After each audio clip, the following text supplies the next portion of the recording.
ಆರಾಧನೆಯನ್ನು ಪ್ರಾರಂಭಿಸುವ ಹಾಗೆ ನಾವಿರುವಂತಹ ಮನೆಗಳಲ್ಲಿ ದೇವರ ಪ್ರಸನ್ನತೆಯಲ್ಲಿ ನಮ್ಮನ್ನ ಒಪ್ಪಿಸಿಕೊಡುವ ಹಾಗೆ ಕಣ್ಣುಗಳನ್ನು ಮುಚ್ಚಿ ಪ್ರಾರ್ಥನೆ ಮಾಡೋಣ. ಯೆಹೋವನೇ, ಪೂರ್ಣ ಮನಸ್ಸಿನಿಂದ ನಿನ್ನನ್ನು ಕೊಂಡಾಡುವೆನು. ದೇವರುಗಳ ಎದುರಿನಲ್ಲಿ ನಿನ್ನನ್ನು ಕೀರ್ತಿಸುತ್ತೇನೆ. ನಿನ್ನ ಪರಿಶುದ್ಧ ಆಲಯದ ಕಡೆಗೆ ಅಡ್ಡ ಬೀಳುತ್ತೇನೆ.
ಸ್ವರೂಪನಾಗಿರುವಂತಹ ಯೇಸು ಸ್ವಾಮಿಯೇ, ಪರಿಶುದ್ಧವಾದಂತಹ ಈ ಸಬ್ಬ ದಿವಸದಲ್ಲಿ ನಿನ್ನ ಭಕ್ತರಾಗಿರುವಂತಹ ನಾವಿರುವಂತಹ ನಮ್ಮ ಮನೆಗಳಲ್ಲಿ ಮಾಧ್ಯಮದ ಮೂಲಕವಾಗಿ ನಿಮ್ಮನ್ನು ಆರಾಧಿಸಲು ಕೊಟ್ಟಿರುವಂತಹ ಅವಕಾಶಕ್ಕಾಗಿ ನಿಮಗೆ ಕೋಟಿ ಸ್ತೋತ್ರ ಸ್ತೋತ್ರ ಸ್ವಾಮಿ. ಬಾ ಸ್ವಾಮಿ, ಚಲಿಸುವ ಆತ್ಮನೇ, ಪರಿಶುದ್ಧಾತ್ಮನೇ, ನಮ್ಮ ಮಧ್ಯದಲ್ಲಿ, ನಮ್ಮ ಮನೆಗಳಲ್ಲಿ, ನಮ್ಮ ಹೃದಯಗಳಲ್ಲಿ ನೀನು ಚಲಿಸಿ ನಿನ್ನ ದೈವಿಕ ಪ್ರಸನ್ನತೆಯಿಂದ ನಮ್ಮನ್ನು ತುಂಬಿಸು. ಈ ಆರಾಧನೆಗೆ ನಮ್ಮಲ್ಲಿರುವಂತಹ ಎಲ್ಲ ತಡೆಗಳನ್ನು ಒಡೆದು ಹಾಕು. ಆತ್ಮ ಸ್ವರೂಪನಾಗಿರುವಂತೆ ನಿನ್ನನ್ನ ಆತ್ಮದಿಂದಲೂ ಸತ್ಯದಿಂದಲೂ ನಾವು ಆರಾಧಿಸಲಿಕ್ಕಾಗುವಂತೆ ಕೃಪೆ ಮಾಡು. ನಮ್ಮ ಆರಾಧನೆ ಆರಂಭವು ತಂದೆ, ಕುಮಾರ, ಪರಿಶುದ್ಧ ಆತ್ಮನಾಗಿರುವ ತ್ರೈಕ ದೇವರ ನಾಮದಲ್ಲಿ ಉಂಟಾಗಲಿ. ಆಮೇನ್. ದೇವರ ನಾಮದ ಮಹಿಮೆಗಾಗಿ ಸಂಗೀತಗಳಲ್ಲಿ 134ನೇ ಸಂಗೀತವನ್ನ ಹಾಡಿಕೊಳ್ಳೋಣ. ಸಂಗೀತಗಳಲ್ಲಿ 134ನೇ ಸಂಗೀತ, ಬಾ ನಮ್ಮಲ್ಲಿ ದೇವರಾತ್ಮ ನಿನ್ನ ಕಾಂತಿ ತೋರಿಸು. 1 ಮತ್ತು ಕೊನೆಯ ಚರಣವನ್ನ ಹಾಡಿಕೊಳ್ಳೋಣ. 134ನೇ ಸಂಗೀತ.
Ne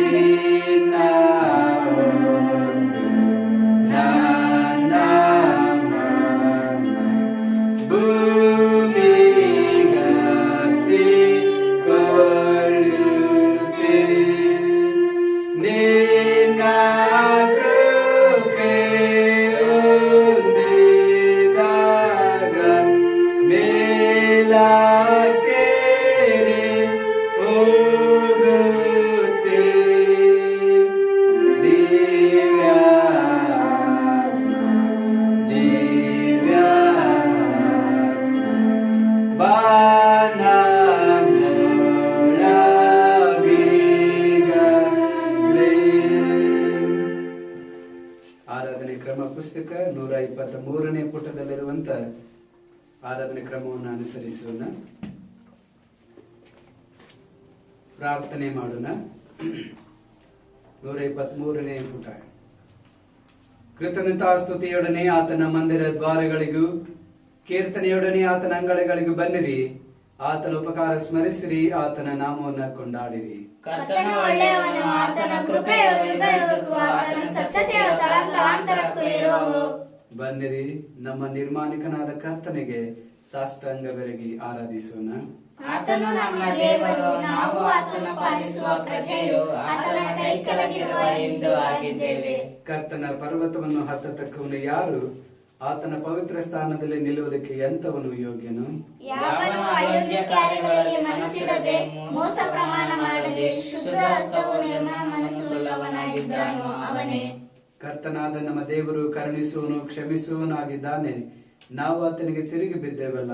ಕರ್ತನಾದ ನಮ್ಮ ದೇವರ ಮಾತನ್ನು ಕೇಳಲಿಲ್ಲ, ನಮಗೆ ಗೊತ್ತು ಮಾಡಿದ ಧರ್ಮ ಮಾರ್ಗದಲ್ಲಿ ನಡೆಯಲಿಲ್ಲ. ಕುಗ್ಗಿದ ಮನಸ್ಸೇ ದೇವರಿಗೆ ಇಷ್ಟ ಯಜ್ಞ, ದೇವರೇ ಪಶ್ಚಾತ್ತಾಪದಿಂದ ಜಜ್ಜಿಹೋದ ಮನಸ್ಸನ್ನು ನೀನು ತಿರಸ್ಕರಿಸುವುದಿಲ್ಲ. ಯೇಸು ಇಂತೆಂದೆನು, ಎಲೆ ಕಷ್ಟಪಡುವವರೇ, ಹೊರೆ ಹೊತ್ತವರೇ, ನೀವೆಲ್ಲರೂ ನನ್ನ ಬಳಿಗೆ ಬನ್ನಿರಿ, ನಾನು ನಿಮಗೆ ವಿಶ್ರಾಂತಿ ಕೊಡುವೆನು. ನಾನು ಎದ್ದು ನನ್ನ ತಂದೆಯ ಬಳಿಗೆ ಹೋಗಿ ಆತನಿಗೆ, ಅಪ್ಪ, ಪರಲೋಕಕ್ಕೆ ವಿರೋಧವಾಗಿಯೂ ನಿನ್ನ ಮುಂದೆಯೂ ಪಾಪ ಮಾಡಿದ್ದೇನೆ ಎಂದು ಹೇಳುವೆನು. ಕರ್ತನೇ, ನನ್ನ ಶರಣನೇ, ನನ್ನ ವಿಮೋಚಕನೇ, ನನ್ನ ಮಾತುಗಳು ನನ್ನ ಹೃದಯದ ಧ್ಯಾನವು ನಿನಗೆ ಸಮರ್ಪಕವಾಗಿರಲಿ. ಪ್ರಾರ್ಥನೆ ಮಾಡುವ. ಸರ್ವ ಸ್ತುತಿಗಳಿಗೆ ಪಾತ್ರನಾಗಿರುವಂತಹ ನಮ್ಮ ಪರಲೋಕದ ತಂದೆಯೇ, ಪರಿಶುದ್ಧವಾದಂತಹ ಈ ಸಭಾ ದಿವಸದಲ್ಲಿ ನಿನ್ನ ಭಕ್ತರಾಗಿರುವಂತ ನಾವು ನಮ್ಮ ಮನೆಗಳಲ್ಲಿ ಕುಳಿತುಕೊಂಡು ನಿನ್ನ ಪ್ರಸನ್ನತೆಯನ್ನು ಅನುಭವಿಸಿ ನಿಮ್ಮನ್ನು ಆರಾಧಿಸಲು ಕೊಟ್ಟಿರುವಂತಹ ಅವಕಾಶಕ್ಕಾಗಿ ಸ್ತೋತ್ರ ಸ್ವಾಮಿ. ಉಪದ್ರವದ ದಿನಗಳಲ್ಲಿ ನಮ್ಮೆಲ್ಲರನ್ನ ವಿಶೇಷವಾದ ರೀತಿಯಲ್ಲಿ ನೀನು ಕಾಯ್ದು ಕಾಪಾಡುತ್ತಾ ಬಂದಿದ್ದಿ. ನಿನ್ನ ಆಶ್ರಯದಲ್ಲಿ ನಮ್ಮನ್ನು ಸುರಕ್ಷಿತವಾಗಿ ತಿರುವುದಕ್ಕಾಗಿ ನಮಗೆ ಕೋಟಿ ಕೃತಜ್ಞತೆಯನ್ನ ಸ್ತೋತ್ರವನ್ನು ಸಲ್ಲಿಸುತ್ತೇವೆ.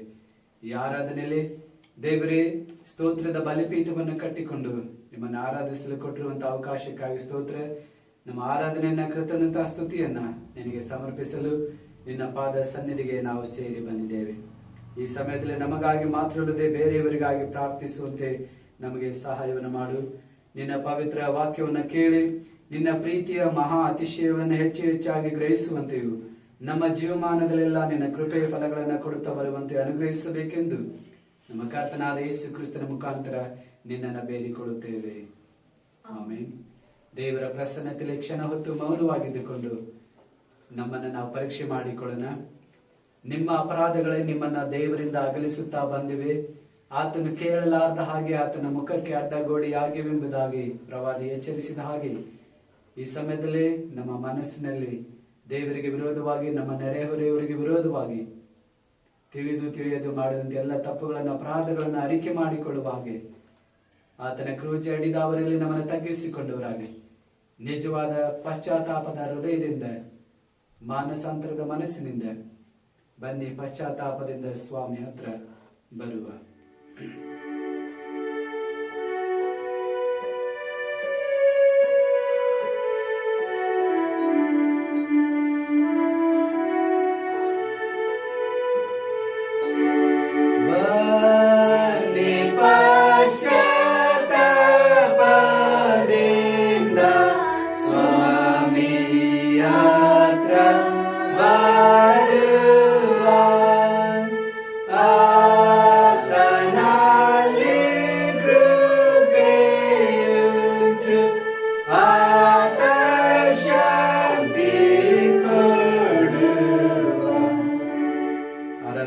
ಪುಸ್ತಕ 108ನೇ ಪುಟದಲ್ಲಿರುವಂತಹ ಪಾಪದ ಅರಿಕೆಯನ್ನು ಒಟ್ಟಾಗಿ ಅರಿಕೆ ಮಾಡಿಕೊಳ್ಳುವ. ಸರ್ವಶಕ್ತನಾದ ಅಧಿಕಾರಿಗಳ ತಂದೆಯೇ, ನಾವು ತಪ್ಪಿಸಿಕೊಂಡ ಕುರಿಗಳಂತೆ ನಿನ್ನ ಮಾರ್ಗವನ್ನು ಬಿಟ್ಟು ನಡೆದಿದ್ದೇವೆ. ಹೆಚ್ಚಾಗಿ ನಮ್ಮ ಇಷ್ಟಾನುಸಾರವೇ ನಡೆದಿದ್ದೇವೆ. ನಿನ್ನ ಪವಿತ್ರ ಆಜ್ಞೆಗಳನ್ನು ಮೀರಿದ್ದೇವೆ. ಮಾಡತಕ್ಕದನ್ನು ಮಾಡದೆ ಮಾಡಬಾರದನ್ನು ಮಾಡಿದ್ದೇವೆ. ನಮ್ಮಲ್ಲಿ ಯಾವ ಸ್ವಸ್ಥತೆಯೂ ಇಲ್ಲ. ನೀನಾದರೂ ಕರ್ತನೇ, ನೀಚ ಪಾಪಿಗಳಾದ ನಮ್ಮನ್ನು ಕರುಣಿಸು. ತಮ್ಮ ತಪ್ಪುಗಳನ್ನು ಅರಿಕೆ ಮಾಡುವವರಿಗೆ ಕೃಪೆ ತೋರಿಸು. ನಮ್ಮ ಕರ್ತನಾದ ಕ್ರಿಸ್ತ ಯೇಸುವಿನಲ್ಲಿ ನೀನು ಮನುಷ್ಯರಿಗೆ ಮಾಡಿರುವ ವಾಗ್ದಾನಗಳ ಮೇರೆಗೆ ಪಶ್ಚಾತ್ತಾಪ ಪಡುವವರನ್ನು ಉದ್ಧರಿಸು. ಬಹು ಕನಿಕರವುಳ್ಳ ತಂದೆಯೇ, ನಿನ್ನ ಪವಿತ್ರ ನಾಮಕ್ಕೆ ಮಹಿಮೆ ಉಂಟಾಗುವಂತೆ ನಾವು ನಿನ್ನ ಮೇಲೆ ದೈವ ಭಕ್ತಿಯು ನೀತಿಯು ಸ್ವಸ್ಥ ಚಿತ್ತವುಳ್ಳವರಾಗಿ ಜೀವಿಸುವ ಹಾಗೆ ಆತನ ನಿಮಿತ್ತ ಸಹಾಯ ಪಾಲಿಸು.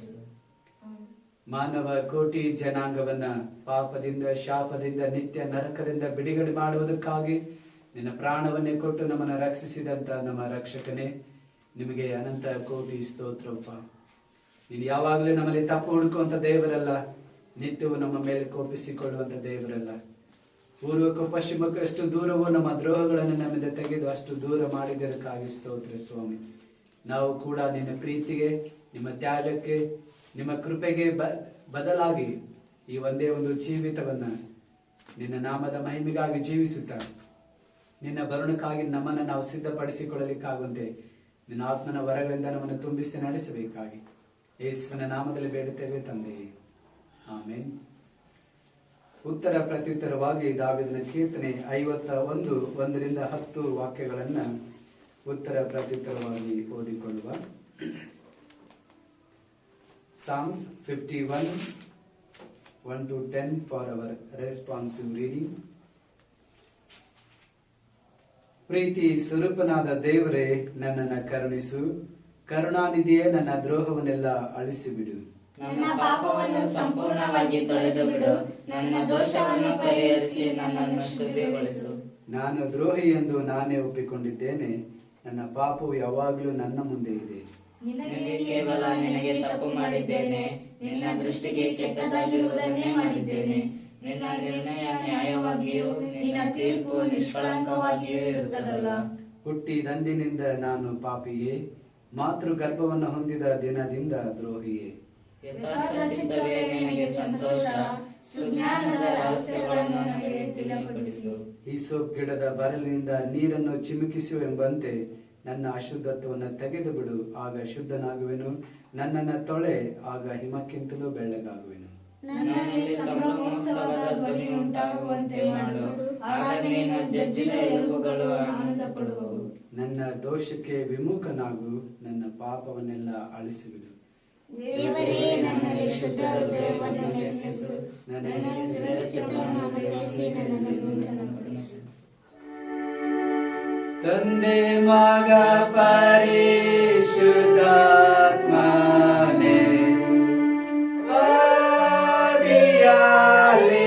ಆದಿಯಲ್ಲಿದ್ದಂತೆ ಈಗಲೂ ಯಾವಾಗಲೂ ಮಹಿಮೆಯಾಗಲಿ.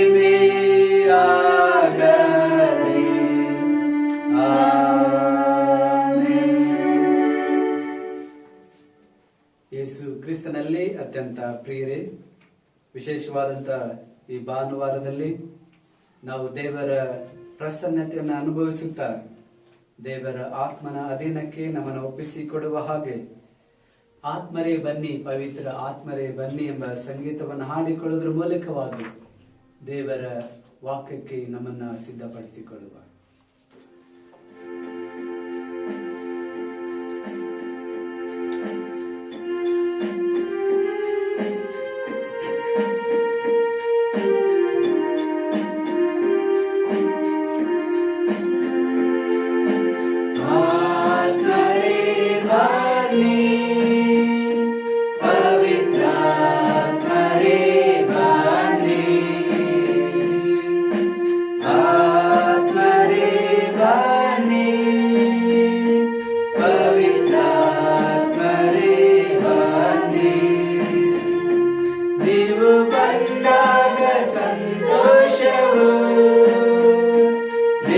ಬಂದಾಗ ಸಮಾಧಾನವು, ನೀವು ಬಂದಾಗ ಸಂತೋಷವು, ನೀವು ಬಂದಾಗ ಸಮಾಧಾನವು. ಆತ್ಮರೇ ಬನ್ನಿ, ಪವಿತ್ರಾತ್ಮರೇ ಬನ್ನಿ. ನೀವು ಬಂದಾಗ ಸಮೃದ್ಧಿಯು, ನೀವು ಬಂದಾಗ ಸಂತೃಪ್ತಿಯು, ನೀವು ಬಂದ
ಯೇಸು ಆತ್ಮನೇ, ಪರಿಶುದ್ಧಾತ್ಮನೇ, ಬನ್ನಿ ಸ್ವಾಮಿ.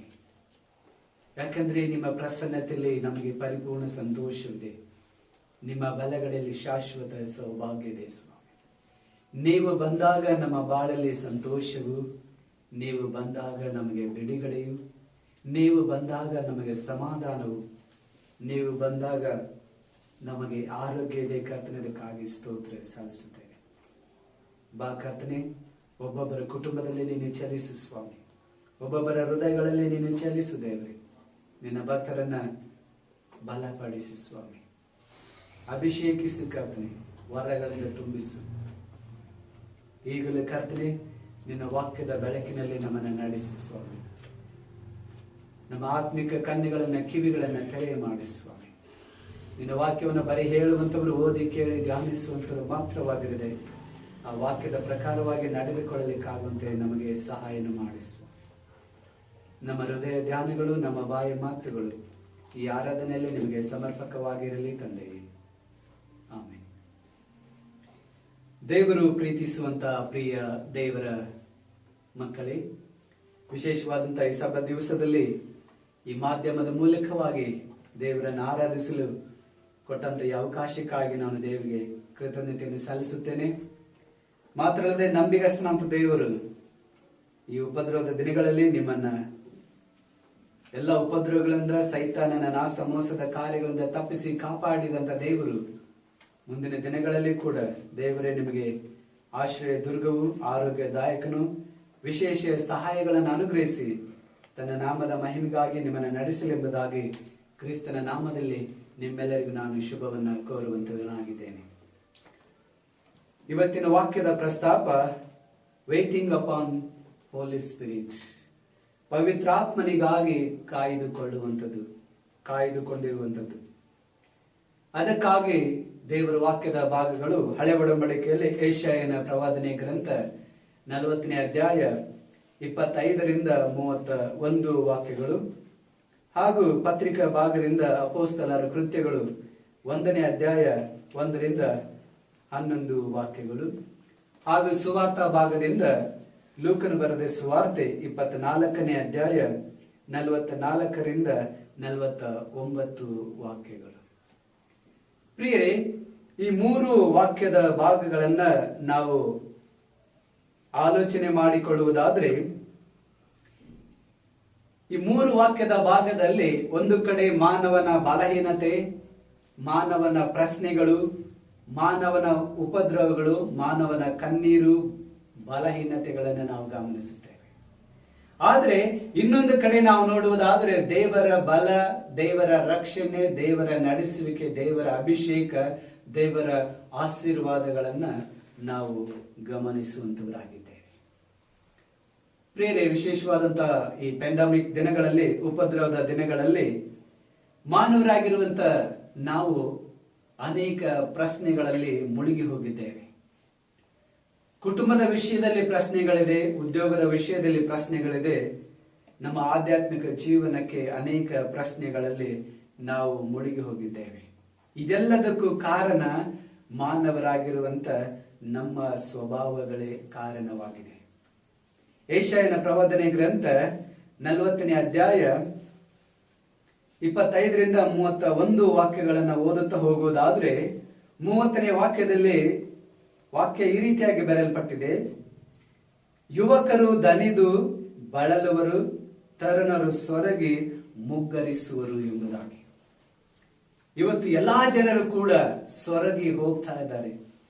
ಒಂದಲ್ಲ ಒಂದು ವಿಷಯಗಳಲ್ಲಿ ಎಡವಿ ಬಿದ್ದು ನಾವು ಪರಿತಪಿಸುವುದನ್ನ ಗಮನಿಸ್ತಾ ಇದ್ದೇವೆ. ಪ್ರತಿಯೊಬ್ಬರು ಕೂಡ ಒಂದಲ್ಲ ಒಂದು ಸಂಗತಿಗಳಲ್ಲಿ ನಾವು ಬಳಲಿ ಹೋಗಿದ್ದೇವೆ, ಸೊರಗಿ ಹೋಗಿದ್ದೇವೆ, ಸೋತು ಹೋಗಿದ್ದೇವೆ, ನಿರಾಶರಾಗಿ ನಿರ್ಗತಿಕರಾಗಿ ಪರಿತಪಿಸುತ್ತಾ ಇದ್ದೇವೆ. ಇದೆಲ್ಲದಕ್ಕೂ ಪರಿಹಾರ ಯಾವಾಗ ಸಿಗುತ್ತದೋ ಎಂಬುದಾಗೆ ಕಾತುರದಿಂದ ನಾವು ಎದುರು ನೋಡ್ತಾ ಇದ್ದೇವೆ ಪ್ರಿಯರೇ. ಆದ್ರೆ ದೇವರ ವಾಕ್ಯದ ಭಾಗದಲ್ಲಿ ನಾವು ಗಮನಿಸುವುದಾದ್ರೆ 30ನೇ ವಾಕ್ಯದಲ್ಲಿ ನಾವು ನೋಡ್ತೇವೆ, 29ನೇ 30 ವಾಕ್ಯ: ಸೋತವನಿಗೆ ತ್ರಾಣವನ್ನು ಅನುಗ್ರಹಿಸಿ ನಿರ್ಬಲನಿಗೆ ಬಹುಬಲವನ್ನ ದಯಪಾಲಿಸುತ್ತಾನೆ ಎಂಬುದಾಗಿ. ಈ ಉಪದ್ರವದ ದಿನಗಳಲ್ಲಿ ದೇವರು ನನಗೆ ನಿನಗೆ ಕೊಡುವಂತ ಒಂದು ವಾಗ್ದಾನ, ಒಂದು ಅಭಯ ವಚನ ಏನೆಂದರೆ ಪವಿತ್ರ ಆತ್ಮನ ವರದಾನ ಎಂಬುದಾಗಿ. ಪವಿತ್ರ ಆತ್ಮನ ಅಭಿಷೇಕ, ಪವಿತ್ರ ಆತ್ಮನ ಬಲ ಈ ಸಂದರ್ಭದಲ್ಲಿ ನನಗೆ ನಿನಗೆ ಬಹಳ ಅವಶ್ಯವಾಗಿದೆ ಪ್ರಿಯರೇ. ಯಾಕಂದ್ರೆ ನಾವೆಲ್ಲರೂ ಕೂಡ ಶಾರೀರಿಕವಾಗಿ ಮಾನಸಿಕವಾಗಿ ಸೋತು ಬಳಲಿ ಸೊರಗಿ ಹೋಗಿದ್ದೇವೆ. ಎಲ್ಲ ಪ್ರಯತ್ನಗಳಲ್ಲಿ ನಾವು ಸೋತು ನಿರ್ಗತಿಕರಾಗಿ ಪರಿತಪಿಸ್ತಾ ಇದ್ದೇವೆ. ಆದ್ರೆ ಇಂತಹ ಒಂದು ಸಂದರ್ಭದಲ್ಲಿ ದೇವರ ವಾಕ್ಯ ಏನಂದ್ರೆ ಅಪೊಸ್ತಲರ ಕೃತ್ಯಗಳು 1ನೇ ಅಧ್ಯಾಯ 8ನೇ ವಾಕ್ಯದಲ್ಲಿ ಪವಿತ್ರ ಆತ್ಮನು ನಿಮ್ಮ ಮೇಲೆ ಬರಲು ನೀವು ಬಲವನ್ನ ಹೊಂದುವಿರಿ ಎಂಬುದಾಗಿ. When the Holy Spirit comes on you, you will be witness for me. ದೇವರ ಆತ್ಮನ ಬಲ ನಮ್ಮ ಮೇಲೆ ಬರುವಂತದ್ದಾಗಿದೆ. ಪ್ರವಾದಿಯ ವಾಕ್ಯದಲ್ಲಿ ಕೂಡ ನಾವು ನೋಡ್ತೇವೆ, ಕೊನೆಯ ದಿವಸಗಳಲ್ಲಿ ಎಲ್ಲರ ಮೇಲೆ ನನ್ನ ಆತ್ಮವನ್ನ ಸುರಿಸುತ್ತೇನೆ ಎಂಬುದಾಗಿ ದೇವರು ವಾಗ್ದಾನ ಮಾಡಿದ್ದನ್ನು ನಾವು ಗಮನಿಸುತ್ತಾ ಇದ್ದೇವೆ. ಪ್ರಿಯರೇ, ಈ ಸಮಯದಲ್ಲಿ ದೇವರ ಅಭಿಷೇಕ, ದೇವರ ಬಲ, ದೇವರ ನಡೆಸುವಿಕೆ ನಮ್ಮೆಲ್ಲರಿಗೂ ಬಹಳ ಅವಶ್ಯವಾಗಿದೆ ಪ್ರಿಯರೇ. ಈ ಸಂಧಿದ ದಿನಗಳಲ್ಲಿ ದೇವರ ಆತ್ಮನು ನಮಗೆ ಹೇಳುವಂತ ಮಾತುಗಳೇನೆಂದ್ರೆ, ಸೋತವನಿಗೆ ತ್ರಾಣವನ್ನ, ನಿರ್ಬಲನಿಗೆ ಬಹುಬಲವನ್ನ ಕೊಡುತ್ತೇನೆ ಎಂಬುದಾಗಿ. ನಮ್ಮನ್ನ ಬಲಪಡಿಸುವುದಕ್ಕಾಗಿ ದೇವರು ತನ್ನ ಆತ್ಮವನ್ನ ನಮಗೆ ಅನುಗ್ರಹಿಸುವುದನ್ನ ಗಮನಿಸ್ತೇವೆ. ಯೋಹಾನ ಸುವಾರ್ತೆಯಲ್ಲಿ ನಾವು ನೋಡ್ತೇವೆ, ದೇವರು ತಾನು ದೇವಾರೋಹಣವಾಗುವುದಕ್ಕಿಂತ ಮುಂಚಿತವಾಗಿ ನಾನು ಹೋಗಿ ಬೇರೊಬ್ಬ ಸಹಾಯಕನನ್ನು ನಿಮಗೆ ಕಳಿಸಿ ಕೊಡುತ್ತೇನೆ ಎಂಬುದಾಗಿ ಹೇಳುವುದನ್ನ ವಾಕ್ಯದಲ್ಲಿ ನಾವು ಗಮನಿಸುತ್ತೇವೆ. ಆತನು ಬಂದು ನಮ್ಮನ್ನ ಬಲಪಡಿಸಿ ಸತ್ಯದ ಮಾರ್ಗದಲ್ಲಿ ನಮ್ಮನ್ನ ನಡೆಸುವನೆಂಬುದಾಗಿ ವಾಕ್ಯದಲ್ಲಿ ಬರೆಯಲ್ಪಟ್ಟಿದೆ ಪ್ರಿಯರೇ. ಹೌದು ಪ್ರಿಯರೇ, ಇವತ್ತು ಬಲದಿಂದ ಅಲ್ಲ, ಪರಾಕ್ರಮದಿಂದ ಅಲ್ಲ, ಮನುಷ್ಯನ ಜ್ಞಾನದಿಂದ, ಮನುಷ್ಯನ ಅನುಭವದಿಂದ, ಮನುಷ್ಯನ ಈ ಲೋಕದ ಯಾವುದೇ ಸಂಗತಿಗಳಿಂದ ಇದಕ್ಕೆ ಪರಿಹಾರ ಇಲ್ಲವೇ ಇಲ್ಲ ಪ್ರಿಯರೇ. ಆದ್ರೆ ದೇವವಾಕ್ಯ ನಾವು ನೋಡ್ತೇವೆ, not by might, not by power, but by the Spirit says the Lord. ದೇವರ ಆತ್ಮನಿಂದಲೇ ಎಂಬುದಾಗಿ. ಇದಕ್ಕೆ ಪರಿಹಾರ ಈ ಕಣ್ಣೀರಿಗೆ, ಗೋಳಾಟಕ್ಕೆ, ಉಪದ್ರವಗಳಿಗೆ, ಭಯಗಳಿಗೆ ಪರಿಹಾರ ಏನಂದ್ರೆ ದೇವರ ಆತ್ಮನ ಅಭಿಷೇಕ, ದೇವರ ಆತ್ಮನ ಬಲ ಇವತ್ತು ನಮ್ಮೆಲ್ಲರಿಗೂ ಬಹಳ ಅವಶ್ಯವಾದಂತಹ ಒಂದು ಸಂಗತಿಯಾಗಿದೆ. ಆದ್ರಿಂದ ಆ ಬಲವನ್ನ ಇವತ್ತು ನಾನು ನೀನು ಹೊಂದಿಕೊಳ್ಳುವಂಥದ್ದು ಅವಶ್ಯವಾದಂತಹ ಸಂಗತಿಯಾಗಿದೆ. ಈ ಉಪದ್ರವಗಳನ್ನ, ಈ ಕಣ್ಣೀರನ್ನ, ಸೈತಾನನನ್ನ, ಈ ಭಯಗಳನ್ನ ಎದುರಿಸಬೇಕಾದ್ರೆ we need extra strength, we need extra energy in our life. ನಮಗೆ ವಿಶೇಷವಾದಂತ ಒಂದು ಅಭಿಷೇಕ, ಒಂದು ಬಲ ಇವತ್ತು ನಮಗೆ ಅವಶ್ಯವಾಗಿದೆ ಪ್ರಿಯರೇ. ಲೂಕನ ಸುವಾರ್ತೆ 24ನೇ ಅಧ್ಯಾಯದ 44ರಿಂದ 49 ವಾಕ್ಯಗಳಲ್ಲಿ ನಾವು ಓದುವುದಾದ್ರೆ, ಅಲ್ಲಿ ದೇವರು ಯೇಸು ಸ್ವಾಮಿ ತನ್ನ ಶಿಷ್ಯರಿಗೆ ಹೇಳುವುದನ್ನು ನಾವು ಗಮನಿಸುವಂತ ವಾಕ್ಯ ಏನಂದ್ರೆ, ದೇವರು ಮೇಲನ ಲೋಕದಿಂದ ನಿಮಗೆ ಶಕ್ತಿಯನ್ನು ಹೊದಿಸುವ ತನಕ ಈ ಪಟ್ಟಣದಲ್ಲಿ ಕಾದುಕೊಂಡಿರ್ರಿ ಎಂಬುದಾಗಿದೆ. ಕಾಯ್ದುಕೊಂಡಿರಬೇಕಾಗಿದೆ. ದೇವರ ಅಭಿಷೇಕ, ದೇವರ ಬಲ, ದೇವರ ನಡೆಸುವಿಕೆ ನಮಗೆ ಬೇಕಾದ್ರೆ ದೇವರ ಪ್ರಸನ್ನತೆಗಾಗಿ ನಾವು ಕಾಯಬೇಕಾಗಿದೆ ಪ್ರಿಯರೇ. ಯಾಕಂದ್ರೆ ಆ ಆತ್ಮನ ಬಲ ಬರುವಾಗ ಮಾತ್ರವೇ, ಆತ್ಮನ ಬಲ ಇದ್ದಾಗ ಮಾತ್ರವೇ ನಾವು ಈ ಉಪದ್ರವಗಳನ್ನ, ಬಲಹೀನತೆಗಳನ್ನ, ಭಯಗಳನ್ನ ಎದುರಿಸಲಿಕ್ಕೆ ನಾವು ಶಕ್ತರಾಗುತ್ತೇವೆ ಪ್ರಿಯರೇ. ಅನೇಕ ಒತ್ತಡಗಳ ಮಧ್ಯದಲ್ಲಿ, ಮಾನಸಿಕವಾಗಿ, ದೈಹಿಕವಾಗಿ ಸೋತು ಹೋದಂತ ಈ ಸನ್ನಿವೇಶದಲ್ಲಿ ದೇವರು ನಮಗೆ ಒಂದು ಒಳ್ಳೆಯ ಸದಾವಕಾಶವನ್ನ ನಮಗೆ ಅನುಕೂಲ ಮಾಡಿಕೊಟ್ಟಿದ್ದಾರೆ. ಪ್ರತಿಯೊಬ್ಬರು ಕೂಡ ಈ ಲಾಕ್ಡೌನ್ ದಿನಗಳಲ್ಲಿ ದೇವರ ಪ್ರಸನ್ನತೆಯಲ್ಲಿ ಕಾಯುವಂಥದ್ದು ಬಹಳ ಪ್ರಾಮುಖ್ಯವಾದಂತಹ ಸಂಗತಿಯಾಗಿದೆ. ಯಾಕಂದ್ರೆ ದೇವರ ವಾಕ್ಯದಲ್ಲಿ ನಾವು ನೋಡ್ತೇವೆ, ಕರ್ತನಿಗಾಗಿ ಕಾಯುವರು ಹೊಸ ಬಲವನ್ನ ಹೊಂದುವರು ಎಂಬುದಾಗಿ. ನಾನು ನೀನು ಈ ಲಾಕ್ಡೌನ್ ದಿನಗಳಲ್ಲಿ ಕುಟುಂಬ ಸಮೇತವಾಗಿ ದೇವರ ಪ್ರಸನ್ನತೆಯಲ್ಲಿ ಕಾಯ್ದುಕೊಳ್ಳಬೇಕಾಗಿದೆ. ದೇವರ ಅಭಿಷೇಕಕ್ಕಾಗಿ, ನಡೆಸುವಿಕೆಗಾಗಿ, ಬಲಕ್ಕಾಗಿ ನಮ್ಮನ್ನು ನಾವು ಒಪ್ಪಿಸಿ ಕೊಡಬೇಕಾಗಿದೆ ಪ್ರಿಯರೇ. ಅಪೊಸ್ತಲರ ಕೃತ್ಯಗಳು 1ನೇ ಅಧ್ಯಾಯದಲ್ಲಿ ನಾವು ನೋಡುವುದಾದ್ರೆ, ಅಲ್ಲಿ ಆದಿ ಅಪೊಸ್ತಲರೆಲ್ಲರೂ ಏಕ ಮನಸ್ಸಿನಿಂದ ಅವರೆಲ್ಲರೂ ದೇವರ ಸನ್ನಿಧಿಯಲ್ಲಿ ಕಾಯ್ದುಕೊಂಡಿದ್ದರು ಎಂಬುದಾಗಿ. ಪ್ರಿಯರೇ, ಈ ಲೋಕದಲ್ಲಿ ಮಾನವರಾಗಿರುವಂತ ನಮ್ಮ ಜೀವನದಲ್ಲಿ ಕಾಯುವಂಥದ್ದು ಬಹಳ ಕಷ್ಟಕರವಾದಂತ ಸಂಗತಿ. ತಾಳ್ಮೆ ಇಲ್ಲ. ಎಲ್ಲವೂ ನಮ್ಗೆ ಇನ್ಸ್ಟಂಟ್ ಆಗ್ಬೇಕು, ಎಲ್ಲವೂ ರೆಡಿಮೇಡ್ ಬೇಕು ನಮಗೆ. ಯಾವುದನ್ನು ಕೂಡ ಕಷ್ಟಪಟ್ಟು ನಾವು ಮಾಡಬೇಕೆಂಬುದಾಗಿ ಯಾರು ಇಷ್ಟಪಡುವುದಿಲ್ಲ. Everything is on time and everything is instant. ಎಲ್ಲವೂ ಕೂಡ ಸಡನ್ ಸಡನ್ ಸಡನ್ ಸಡನ್ ಬೇಗ ಬೇಗ ಆಗ್ಬೇಕೆಂಬುದಾಗಿ. ಹಾಗೆ ಇವತ್ತು ಸಾವು ಕೂಡ ಮನುಷ್ಯನಿಗೆ ಇನ್ಸ್ಟಂಟ್ ಆಗಿ ಬರ್ತಾ ಇದೆ ಪ್ರಿಯ. ಇದೆಲ್ಲದಕ್ಕೂ ಕಾರಣ ಮಾನವನಲ್ಲಿ ತಾಳ್ಮೆ ಇಲ್ಲ. ಸಹಿಸಿಕೊಳ್ಳುವಂತ ಮನಸ್ಸು, ಸಮಾಧಾನ, ನೆಮ್ಮದಿ ಇಲ್ಲದೆ ಆತನು ಅನೇಕ ಗೊಂದಲಗಳಲ್ಲಿ ಸಿಲುಕಿದವನಾಗಿ ತಾಳ್ಮೆಯನ್ನು ಕಳೆದುಕೊಂಡು ದೇವರ ಸನ್ನಿಧಿಯಲ್ಲಿ ಪರಿತಪಿಸ್ತಾ ಇದ್ದಾನೆ. ದೇವರಿಗಾಗಿ ಕಾಯುವಂತ ಮನಸ್ಸು ಇವತ್ತು ಯಾರಿಗೂ ಇಲ್ಲ. ತಾಳ್ಮೆ, ಸಮಾಧಾನ, ಕಾಯುವಿಕೆ ಇವತ್ತು ಯಾರು ಕೂಡ ಇಷ್ಟಪಡ್ತಾ ಇಲ್ಲ ಪ್ರಿಯ. ಆದ್ರೆ ದೇವರ ಭಕ್ತರು, ಆದಿ ಅಪೊಸ್ತಲರು, ಅವರು ಪ್ರತಿ ದಿವಸ ದೇವರ ಸನ್ನಿಧಿಯಲ್ಲಿ ಕಾಯ್ತಾ ಇದ್ರು. ದೇವರ ಅಭಿಷೇಕಕ್ಕಾಗಿ, ದೇವರ ಬಲಕ್ಕಾಗಿ ಅವರು ಪ್ರತಿ ದಿವಸ ಏಕ ಮನಸ್ಸಾಗಿದ್ದುಕೊಂಡು ಕೂಡಿ ಬಂದು ದೇವರ ಸನ್ನಿಧಿಯಲ್ಲಿ ಕಾಯ್ತಾ ಇದ್ದರು ಪ್ರಿಯರೇ. ಇವತ್ತು ದೇವರು ನಮ್ಗೆ ಎಂತ ಒಂದು ಒಳ್ಳೆ ಅವಕಾಶ ಕೊಟ್ಟಿದ್ದಾನೆ ಅಂದ್ರೆ, ಎಲ್ಲರೂ ಕೂಡ ದೇವರ ಸನ್ನಿಧಿಯಲ್ಲಿ ಕಾಯಬೇಕು. ಗಂಡ, ಹೆಂಡತಿ, ಮಕ್ಕಳು ಎಲ್ಲರೂ ಕೂಡ ಕುಟುಂಬ ಸಮೇತವಾಗಿ ದೇವರ ಸನ್ನಿಧಿಯಲ್ಲಿ ನಾವು ಕಾಯುವಂತ ಒಂದು ಒಳ್ಳೆ ಅವಕಾಶವನ್ನ ನಮ್ಮೆಲ್ಲರಿಗೂ ದೇವರು ಅನುಕೂಲ ಮಾಡಿಕೊಟ್ಟಿದ್ದಾರೆ. ಹಾಗಾದ್ರೆ ನಾವು ಎಷ್ಟು ದೇವರಿಗಾಗಿ ಕಾಯ್ತಾ ಇದ್ದೇವೆ? ದೇವರ ಸಮಯಕ್ಕಾಗಿ ಕಾಯ್ತಾ ಇದ್ದೇವಾ? ದೇವರ ನಡೆಸುವಿಕೆಗಾಗಿ ಕಾಯ್ತಾ ಇದ್ದೇವಾ? ದೇವರ ಅಭಿಷೇಕಕ್ಕಾಗಿ ಇವತ್ತು ನಾವು ಕಾಯ್ತಾ ಇದ್ದೇವಾ? ಪರಿಶುದ್ಧಾತ್ಮನ ಸನ್ನಿಧಿಯಲ್ಲಿ ನಾವು ಎಷ್ಟರ ಮಟ್ಟಿಗೆ ದೇವರಿಗಾಗಿ ನಾವು ಕಾಯ್ತಾ ಇದ್ದೇವೆ? ನಮ್ಮನ್ನು ನಾವು ಪರೀಕ್ಷೆ ಮಾಡಿಕೊಳ್ಳೋಣ ಪ್ರಿಯರೇ. ಲೋಕದ ಸಂಗತಿಗಳಿಗಾಗಿ ನಾವು ಎಷ್ಟೋ ಗಂಟೆಗಟ್ಟಲೆ ಕಾಯ್ತೇವೆ. ಹಾಸ್ಪಿಟ್ಲ್ ಹೋಗ್ಬೇಕಂದ್ರೆ ಅಪಾಯಿಂಟ್ಮೆಂಟ್ ತಗೊಳ್ತೇವೆ, 1 ಗಂಟೆ 2 ಗಂಟೆ ಕಾಯ್ತಾ ಇರ್ತೇವೆ. ಆದ್ರೆ ದೇವರ ಸನ್ನಿಧಿಗೆ ಬರುವಾಗ, ಪ್ರಾರ್ಥನೆ ಎನ್ನುವಾಗ, ದೇವರ ಕಾರ್ಯಗಳಿಗೆ ನಮಗೆ ಕಾಯುವುದಕ್ಕೆ ಸಮಯವೇ ಇಲ್ಲ. ಬೇಕಾಬಿಟ್ಟಿಯಾಗಿ ಮಾಡಿದ್ರಾಯ್ತು, ಹೋದ್ರಾಯ್ತು, ನೋಡಿದ್ರಾಯ್ತು ಎಂಬುದಾಗಿ ಅಲಕ್ಷ್ಯದ ಮನೋಭಾವನೆಯನ್ನು ನಾವು ತೋರುವಂತವರಾಗಿದ್ದೇವೆ. ಆದ್ರೆ ಲೋಕದ ಸಂಗತಿಗಳಿಗಾಗಿ ಎಷ್ಟು ಬೇಕಾದ್ರೂ ನಾವು ಕಾಯ್ತೇವೆ. ಇಂಟರ್ವ್ಯೂ ಬೇಕಂದ್ರೆ 2 ಅವರ್ ಬೇಕಾದ್ರೂ ಕಾಯ್ತೇವೆ. ಇಂಟರ್ವ್ಯೂದಲ್ಲಿ ಡಾಕ್ಟರ್ ಚೆಕಪ್ಗಾಗಿ ಡಾಕ್ಟರ್ ಬರೋದು ಲೇಟ್ ಆದ್ರೆ ಪರವಾಗಿಲ್ಲ, ಎಷ್ಟು ಪೇಷಂಟ್ ಇದ್ರೂ ಕೂಡ 2 ಅವರ್ 3 ಅವರ್ ನಾವು ವೇಟ್ ಮಾಡ್ತೇವೆ. ದೇವರಿಗಾಗಿ ಕಾಯುವುದರಲ್ಲಿ ಅನೇಕ ಸಾರಿ ನಾವು ತಪ್ಪಿ ಹೋಗಿದ್ದೇವೆ. ಅನೇಕ ಸಾರಿ ನಾವು ಅಲಕ್ಷ್ಯ ಮಾಡಿ ತಾಳ್ಮೆಯನ್ನ ಕಳೆದುಕೊಳ್ತಾ ಇದ್ದೇವೆ. ಆದ್ರೆ ಈ ಸಮಯದಲ್ಲಿ ದೇವರ ಆತ್ಮನ ಅಭಿಷೇಕಕ್ಕಾಗಿ ನಾವು ಕಾಯಲೇಬೇಕಾಗಿದೆ ಪ್ರಿಯರೇ. There is no any other option. We must and should wait for the guidance of Holy Spirit. ದೇವರ ಆತ್ಮನ ನಡೆಸುವಿಕೆಗಾಗಿ, ದೇವರ ಆತ್ಮನ ಬಲಕ್ಕಾಗಿ ನಾವು ಕಾಯುವಾಗ ಮಾತ್ರವೇ. ದೇವರಿಗಾಗಿ ಕಾದಂತವರು ಪ್ರತಿಯೊಬ್ಬರು ಕೂಡ ಅವರು ಹೊಸ ಬಲವನ್ನ ಹೊಂದಿದರು.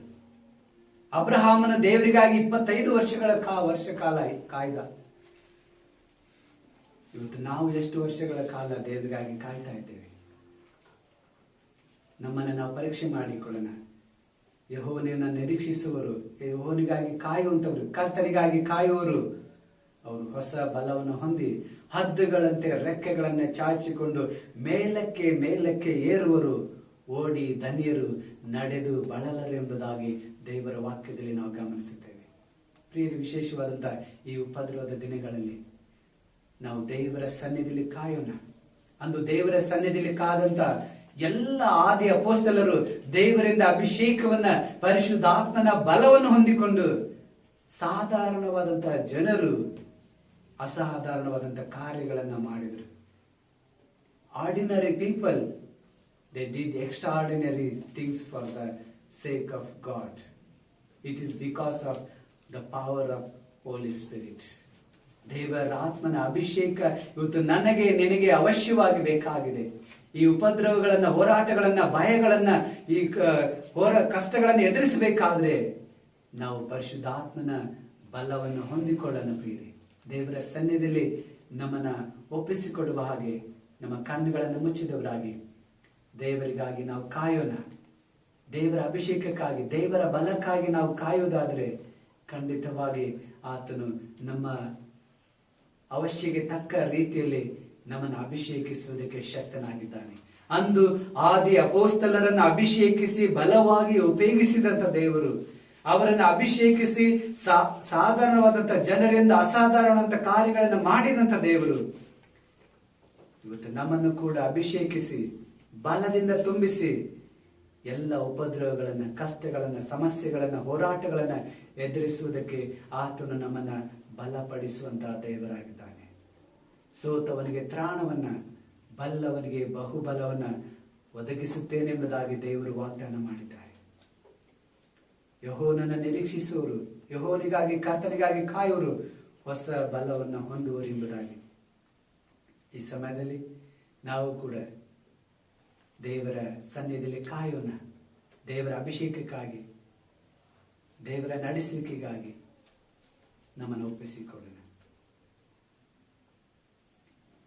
ಕರ್ತನಿಗೆ ಕಾಯುವವರು ಅವಮಾನ ಹೊಂದರು, ನಿಜವಾಗಿ ಅಂತ್ಯವುಂಟು,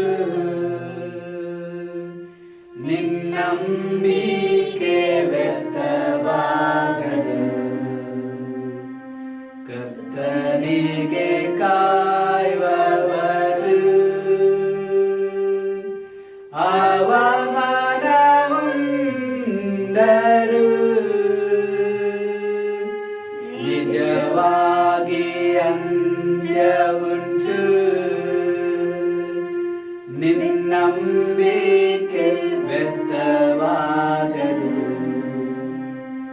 ಕಾಯುತ್ತಿರುವೆ, ನಾ ಕಾಯುತ್ತಿರುವೆ, ಅದ್ಭುತವ ಹೊಂದಲು ಕಾಯುತ್ತಿರುವೆ, ಕಾಯುತ್ತಿರುವೆ, ಕಾಯುತ್ತಿರುವೆ, ಅದ್ಭುತವ ಹೊಂದಲು ಕಾಯುತ್ತಿರುವೆ.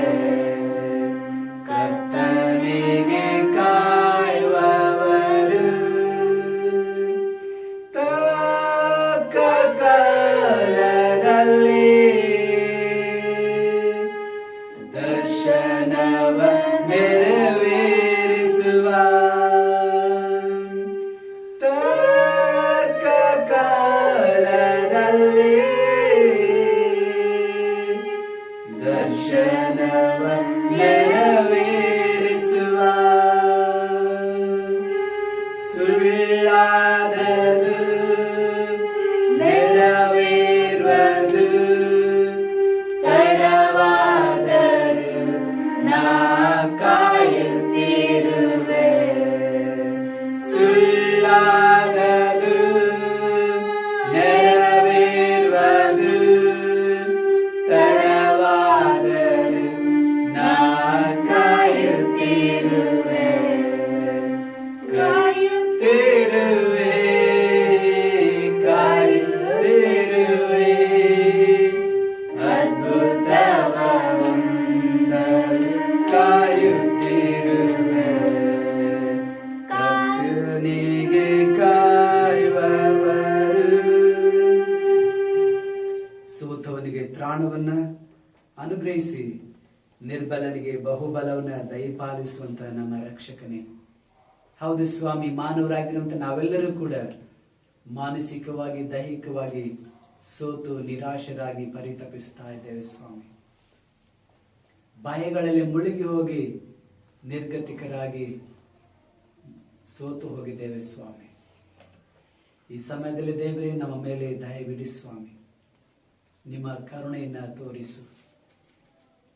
ಈ ಎಲ್ಲಾ ಸ್ಥಿತಿಗತಿಗಳಲ್ಲಿ ನಿಮ್ಮನ್ನೇ ರಕ್ಷಕನನ್ನಾಗಿ ಕಾಣಲು ಪ್ರೇರಿಸು ನಮ್ಮೆಲ್ಲರನ್ನೇ ಸ್ವಾಮಿ. ಎಲ್ಲರ ಮೇಲೆ ನನ್ನ ಆತ್ಮನು ಸುರಿಸುತ್ತೇನೆಂಬುದಾಗಿ ಹೇಳಿದ್ದೀರಿ. ಪರಿಶುದ್ಧಾತ್ಮನು ನಿಮ್ಮ ಮೇಲೆ ಬರಲು ನೀವು ಬಲವನ್ನು ಹೊಂದುವಿರಿ ಎಂಬುದಾಗಿ ಹೇಳಿದಿ ಕರ್ತನೆ.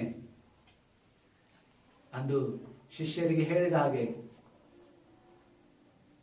ದೇವರ ಸನ್ನಿಧಿಯಲ್ಲಿ ಕಾದುಕೊಂಡಿರಿ ಎಂಬುದಾಗಿ ಇವತ್ತು ನಾವೆಲ್ಲರೂ ಕೂಡ ನಿನ್ನ ಪ್ರಸನ್ನತೆಯಲ್ಲಿ ಕಾಯಲಿಕ್ಕಾಗುವಂತೆ ನಿಮ್ಮ ನಡೆಸುವಿಕೆಗಾಗಿ, ನಿಮ್ಮ ಅಭಿಷೇಕಕ್ಕಾಗಿ, ನಿಮ್ಮ ಬಲಕ್ಕಾಗಿ ನಾವು ಕಾಯಲಿಕ್ಕೆ, ಕುಟುಂಬ ಸಮೇತವಾಗಿ ನಾವು ಕಾಯಲಿಕ್ಕಾಗುವಂತೆ ನಮ್ಮೆಲ್ಲರನ್ನ ನೀನು ಬಲಪಡಿಸು ಸ್ವಾಮಿ. ಕರ್ತನಿಗೆ ಕಾಯುವರು ಹೊಸ ಬಲವನ್ನು ಹೊಂದಿರು ಎಂಬುದಾಗಿ ನೀನು ವಾಗ್ದಾನ ಮಾಡಿದ್ದಿ ಸ್ವಾಮಿ. ನಿನ್ನ ಸನ್ನಿಧಿಯಲ್ಲಿ ಕಾದಂತ ಎಲ್ಲ ಭಕ್ತರು ಕೂಡ ನಿನ್ನಿಂದ ಅಭಿಷೇಕವನ್ನ, ಬಲವನ್ನ, ವರವನ್ನು ಹೊಂದಿಕೊಂಡವರಾಗಿ ಅಸಾಧ್ಯವಾದಂತ ಕಾರ್ಯಗಳನ್ನ ಸಾಧ್ಯವಾಗಿಸಿದಿರಿ ಸ್ವಾಮಿ. ಇಂದು ನಾವು ಕೂಡ ಅಸಾಧ್ಯವಾದಂತ ಪರಿಸ್ಥಿತಿಯಲ್ಲಿದ್ದೇವೆ. ಮಾನಸಿಕವಾಗಿ, ದೈಹಿಕವಾಗಿ ನಾವು ಗೊಂದಲದಲ್ಲಿ ಸಿಲುಕಿಕೊಂಡು ಪರಿತಪಿಸ್ತಾ ಇದ್ದೇವೆ. ದೇವರೇ, ಈ ಸಮಯದಲ್ಲಿ ನಮ್ಮೆಲ್ಲರನ್ನ ನಿನ್ನ ಅಭಿಷೇಕದಿಂದ ನೀನು ತುಂಬಿಸು ಸ್ವಾಮಿ. ನಿನ್ನ ಆತ್ಮನ ವರಗಳಿಂದ ನಮ್ಮನ್ನು ತುಂಬಿಸು. ನಿನ್ನ ಪರಿಶುದ್ಧಾತ್ಮನ ಅಭಿಷೇಕಕ್ಕಾಗಿ ದಾಹದಿಂದ ನಾವು ಕಾಯಲಿಕ್ಕಾಗುವಂತೆ, ಏಕ ಮನಸ್ಸಿನಿಂದ ನಾವು ಕಾಯಲಿಕ್ಕಾಗುವಂತೆ ನಮಗೆ ನೀನು ತಾಳ್ಮೆಯನ್ನ, ಸಮಾಧಾನವನ್ನ, ಸಹನೆಯನ್ನ ದಯಪಾಲಿಸು ಸ್ವಾಮಿ. ನಾವು ಕೂಡ ಎಲ್ಲ ವಿಷಯಗಳಲ್ಲಿ ನಿನ್ನೆನೆ ದೃಷ್ಟಿಸಿ, ನಿನ್ನೆನೆ ಗಟ್ಟಿಯಾಗಿ ಹಿಡಿದುಕೊಂಡು ಶ್ರೇಷ್ಠ ಹೋರಾಟವನ್ನು ಮಾಡಿ ಕ್ರಿಸ್ತ ನಂಬಿಕೆಯನ್ನು ಕಾಪಾಡಿಕೊಂಡು ಜಯದ ಜೀವಿತನ ಜೀವಿಸಲಿಕ್ಕಾಗುವಂತೆ ಕೃಪೆ ಮಾಡಿ. ತಲೆಬಾಗಿರುವಂತ ಪ್ರತಿಯೊಬ್ಬ ನಿನ್ನ ಭಕ್ತರನ್ನ ಬಲಪಡಿಸು ಸ್ವಾಮಿ. ಮಾನಸಿಕವಾಗಿ, ದೈಹಿಕವಾಗಿರುವಂತ ಎಲ್ಲ ಒತ್ತಡಗಳನ್ನ, ನೋವುಗಳನ್ನ, ಆಯಾಸ, ತೊಂದರೆಗಳನ್ನ ನೀನು ಬಿಡುಗಡೆ ಮಾಡಿ, ಭಯದ ಆತ್ಮಗಳನ್ನ ನೀನು ಬಿಡುಗಡೆ ಮಾಡಿ ಎಲ್ಲರನ್ನ ಆರೋಗ್ಯದಲ್ಲಿ, ಸಮೃದ್ಧಿಯಲ್ಲಿ, ಸಮಾಧಾನದಲ್ಲಿ ನಡೆಸು ಸ್ವಾಮಿ. ಅತಿ ಬೇಗನೆ ನೀಗುವುದು ಈ ಅಲ್ಪ ಉಪದ್ರ ಎಂಬುದಾಗಿ ವಾಗ್ದಾನ ಮಾಡಿದಿ ಸ್ವಾಮಿ. ಆದಷ್ಟು ಬೇಗನೆ ಎಲ್ಲ ಉಪದ್ರವಗಳನ್ನು ನೀಗಿಸಿ ನಿನ್ನ ಭಕ್ತರನ್ನ ಕರ್ತನೆ ಸಮಾಧಾನದಲ್ಲಿ, ಆರೋಗ್ಯದಲ್ಲಿ ನಡೆಸಬೇಕಾಗಿ ಯೇಸುವಿನ ಶ್ರೇಷ್ಠವಾದ ನಾಮದಲ್ಲಿ ಬೇಡುತ್ತೇವೆ ತಂದೆ, ಆಮೆನ್. ಕೊನೆಯದಾಗಿ 208ನೇ ಸಂಗೀತವನ್ನು ಹಾಡಿಕೊಳ್ಳುವ. ಸಂಗೀತಗಳಲ್ಲಿ 208ನೇ ಸಂಗೀತದ 1 ಮತ್ತು 3ನೇ ಚರಣವನ್ನು ಹಾಡಿಕೊಳ್ಳೋಣ. ಕಾಪಾಡುವವ ದೇವರೇ, ಸಂತೋಷವುಳ್ಳ ಯೋಚನೆ, ನಾನು ಎಲ್ಲಿ ಹೇಗೆ ಇದ್ದರೂ ಕಾಪಾಡುವವನಾತನೆ. 1 ಮತ್ತು 3ನೇ ಚರಣವನ್ನು ಹಾಡಿಕೊಳ್ಳೋಣ.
ಕರ್ತನ ಪ್ರಾರ್ಥನೆಯನ್ನು ಅರಿಕೆ ಮಾಡಿಕೊಳ್ಳುವ.